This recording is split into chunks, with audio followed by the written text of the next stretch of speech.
That's gonna be the order.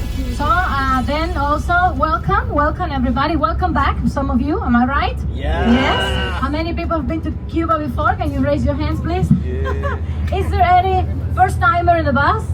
Oh, okay. Welcome. Okay, many as I expected. So very warm welcome to all of you. Okay, so and then I would like to give you some information on the way to the hotels. And before I forget, the card I gave, one per couple per family. That's only for you to have information about the meeting that you're gonna have with your Sangre reps tomorrow at the hotel.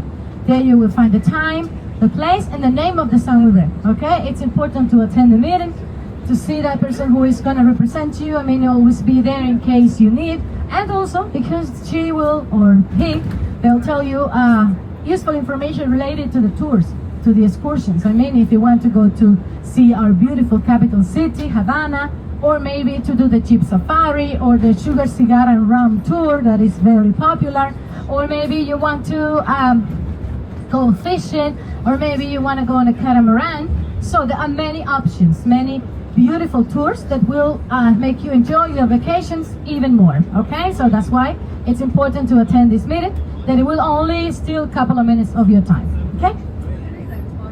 Tomorrow, yeah, it's in the card that I gave you. That little card. There you'll find it. The name, her name, and also the time. Yours? It's at 10 in the morning. Tomorrow, Saturday at 10. Okay, so Cuba is the largest of all the islands in the Caribbean. Cuba is divided into 15 provinces. We are now in, does anybody knows the name of our province? Matanzas, okay, good. Matanzas province, it's a very big province, and it's on its northern side to the Atlantic Ocean side. It's where Varadero is. That's also why, Varadero is considered one of the most beautiful beaches in the country.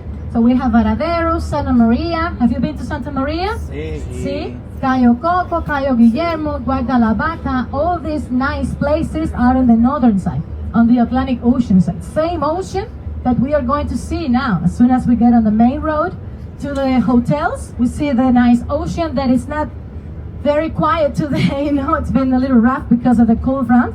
But tomorrow, the day after tomorrow, weather is going to be a lot better. When I say better, I mean warmer, okay? Because it's okay. But it will be a lot nicer for you, because I know that when you come to Cuba and you find the weather like this, you get a little disappointed. That's not exactly what you're supposed to find when you come to Cuba. But we have also cold fronts this time of the year. It's our winter time. Believe it or not, it's winter in Cuba. Nothing to do with your winter back home, but sometimes when there are cold fronts, the weather changes a little bit like this, okay? Still nice, but it will be a lot nicer, like I said, in a couple of days, warmer.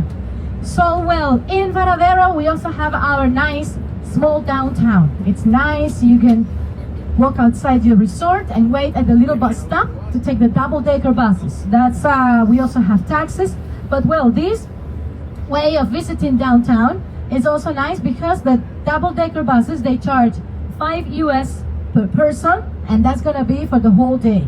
So the driver gives you one little ticket. Those who have been to Varadero before, we've had these buses for a long time. So then they pass every 15, maybe 10, maybe 20 minutes in front of the hotels, and then they go to downtown, and then back all the day, back and forth, starting around 9 in the morning till 6:30 p.m. Okay, if you guys want to stay, maybe to have dinner at any of the nice restaurants that we have in Varadero, or maybe after dinner you like to go dancing, like to maybe a club or the House of Music, Casa de la Música, or maybe to the 62nd bar that is right in front of the Cuatro Palmas Hotel, that is always busy. Many nice places. So later you will go back by taxi. Varadero, it's very safe. It's the safest place of all in Cuba. Cuba in general is a very safe country, but Varadero, it's especially safe. It's very nice, and I'm sure you will enjoy your vacations. I also wanted to tell you a little bit about the money, because it's different. It was one way before COVID, and after COVID, it's not exactly the same it used to be. Before COVID, we had 2 pesos, the local peso, and the peso used by tourists that we used to call it the convertible peso or cook. We don't use that cook anymore. Okay, we don't, after COVID, it was eliminated, and now the currency in the country, the official currency, it's the Cuban pesos. But when you buy souvenirs like coffee, rum, cigars, when you pay for transportation, like the buses, like the taxis, and also sometimes the souvenirs on the street, like these little markets, the prices are always in US dollars. Okay, so dollars that of course you can also pay with Canadian money, but it's never gonna be one-to-one. You, every time you pay with Canadian, you will have to maybe give $5 or $10 more, depends on the price. If it's 10, maybe you'll have to pay 15. If it's 20, maybe 30, you know, depends.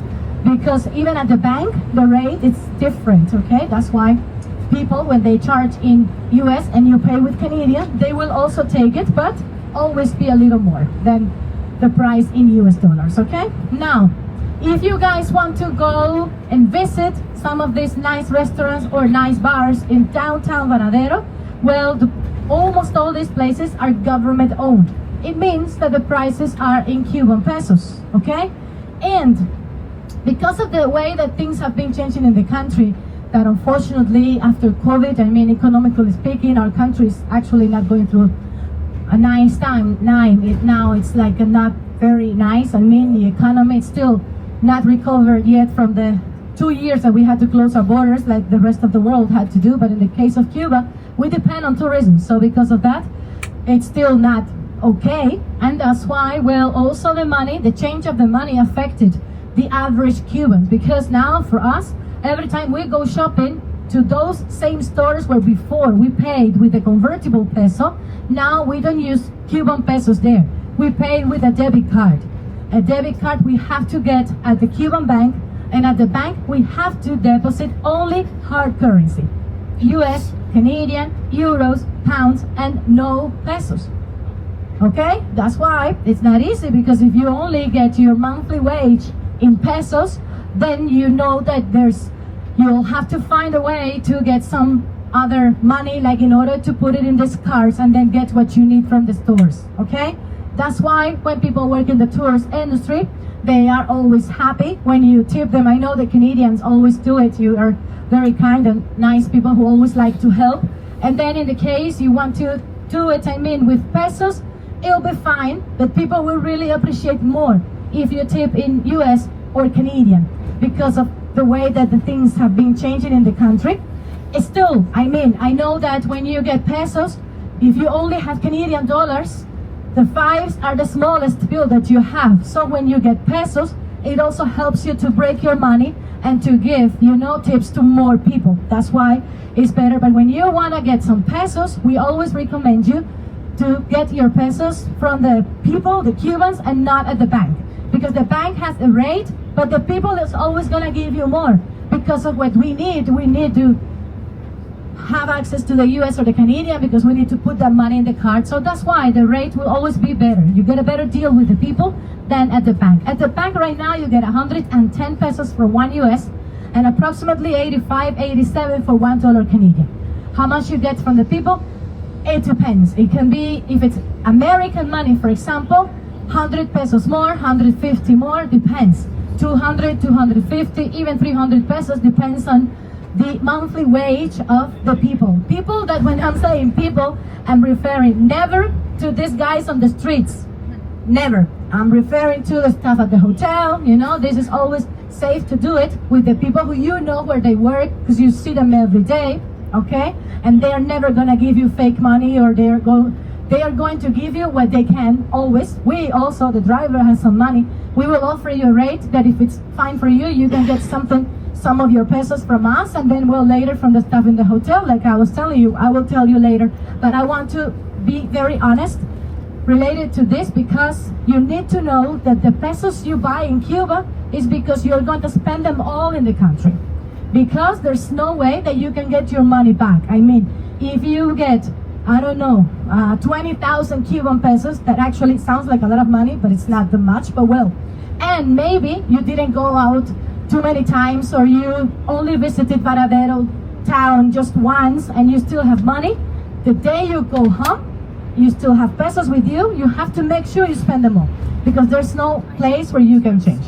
But it's always nice, like I was telling you, to have some pesos because it helps you in some places to save some money. For example, when you go to restaurants and bars where the prices are in pesos, they will also take US, they will also take Canadian.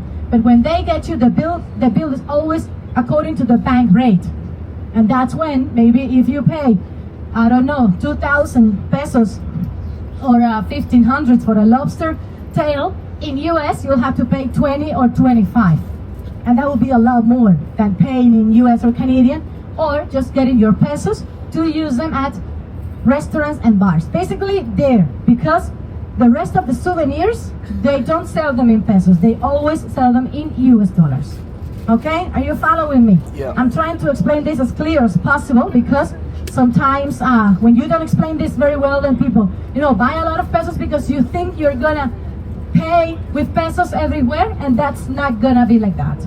Only food, drinks, and only at the government-owned places, okay? Because the private restaurants, they charge in pesos too, but it will be more expensive than at the normal places. First Avenue in Varadero, First Avenue, it's full of nice restaurants and bars where they have all the prices in Cuban pesos, okay?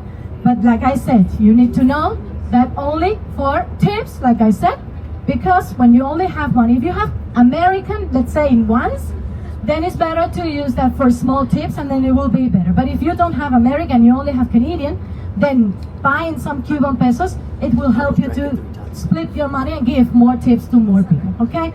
Minimum 250, 300 pesos, because it's about the price of, the value of 1 US, okay? So we will offer you 250, at the bank you get 110.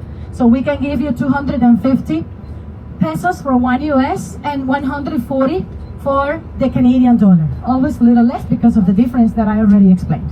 Okay, so if this is good for you and you want to get some, maybe just 50 per couple, 20 per couple, just to see what happens, to see how it goes. That's also something I wanted to recommend you. Never to change all your money at once. Just change a little bit, then by the middle of the week, if you need more, get more, and that's how you can do it in a better way. Okay? So I'm just going to tell you about this town, and before we get to the Selectum and the Aston that are going to be the first two hotels, I'm going to pass closer to your seats for those who are interested in buying some Cuban pesos, okay?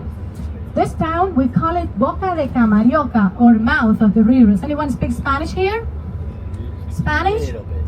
Boca, mouth of the river.